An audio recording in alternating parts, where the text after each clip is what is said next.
Hello, guys. This is Jackie Bible Story 777. Please like and subscribe. So we're gonna talk about the description is 1 Corinthians 10:23 to 24. Freedom to do anything. I have the right to do anything I want, you say, but not everything is beneficial.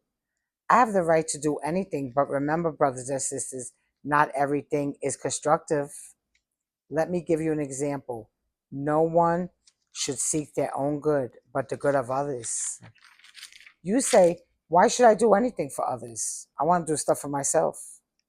If you don't want to, fine. But you see, there's a book in heaven. And when we go to sleep here, death, we wake up there with Jesus. The book opens to God and his son Jesus. And sitting on the right side is Jesus, is our lawyer.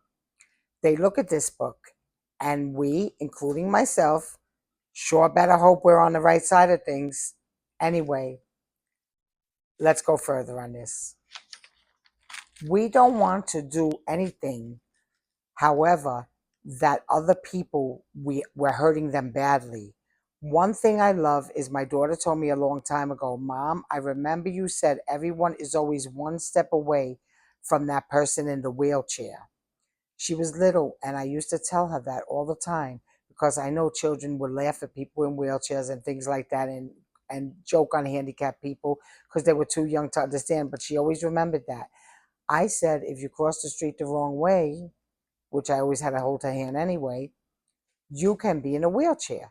So she told me she taught her children the same thing. You're always one step away from a handicapped person. You can get hurt or something. Don't ever joke on them. Be nice to them. So that is a nice thing that she told me, and I'm very happy she told me that. So I taught her something that she could always have her life with, her grandchildren, my grandchildren's children, that will pass that down. That little thing that I told her. See, you always tell your children a little thing, and they run with it. They'll remember it when they're older. So, guys, you ever see people that treat people bad when they're like handicapped or in a wheelchair? It's being written down, guys. It really is. You got to treat everybody nice like a human being. I don't care what your problem is or how much of a rush you're in, how much money you have that you think you're above another person. Child of God, see, we are all children of God, the good and the bad. We all grow up in his garden called life. But the bad gets plucked out in the end and thrown out into the fire. So let's go on.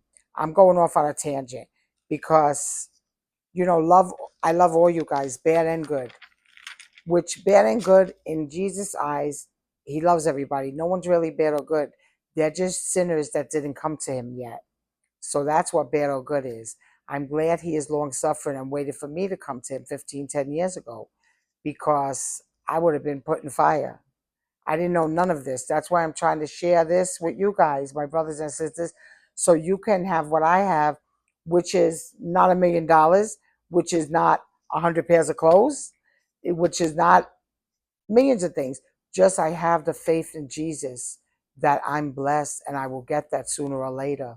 I just got to keep on the right because God blesses those who obey him, who love him, and who don't sin. Okay. So this is really something, guys. Um, it's like I just want to say, just be kind to everybody. It's so very important. And freedom is always being 1 Corinthians 10:29. For why is my freedom being judged by others' conscience? If I take part in the meal with thankfulness, why am I denounced because of something I thank God for? So whether you eat or drink or whatever you do it all for the glory of God. Do not cause anyone to stumble ever. Do not. So we're gonna go on. Eat anything sold in the meat market without raising questions or conscience. For the earth is the Lord and everything in it. He grows all our food. I know now people are saying, I don't eat pork. I don't eat this.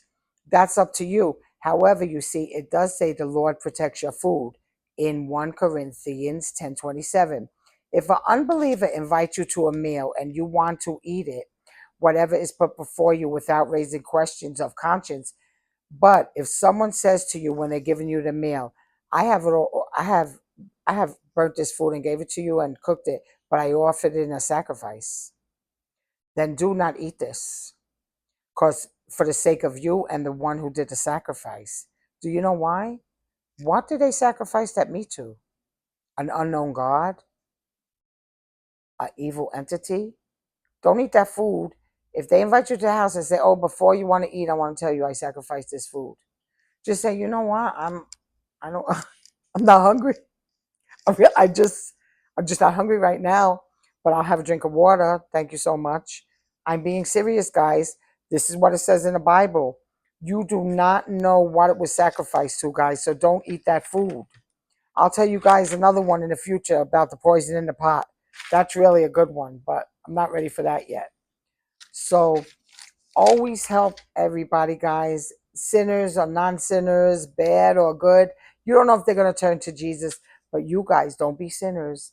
Like I always tell you, no adultery, no fornication, no murder, no talking about your neighbor bad, no witnessing against your false neighbor. And gossiping is the worst. And you know what I want to say, guys? Guys, there's somebody on TV, and I pray for her every day. She used to gossip. She had a gossip show really, really bad, and gossip for years and years and years. And she probably didn't know she was going to turn out like the way she is now. But I don't have to say who it is. You guys might know who it is, but she's in really bad shape now. People took her money. She's in a hospital. And I don't know if this is a punishment for gossiping about everybody for years and years and years, because now, guys, they're all gossiping about her. So, do not gossip. Do not have a show with gossip on it. It's going to lead to bad things. Just, love the Lord, love God.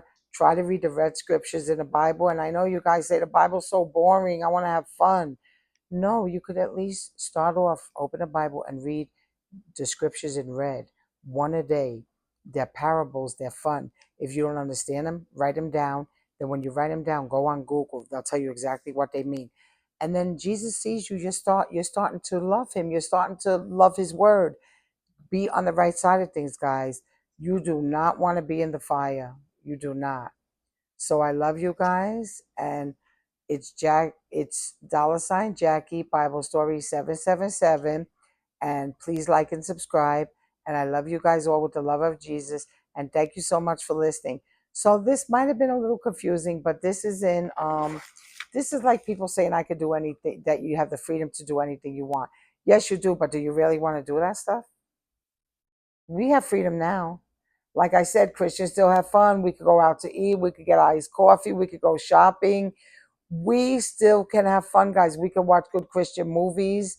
We can go to church, Bible study. We could still have fun. It's not just the end of the world because you gave your life to, once you die to yourself and you give your life to Jesus, it is more fun than I've ever had in my life, guys. I love you so much. Have a good day.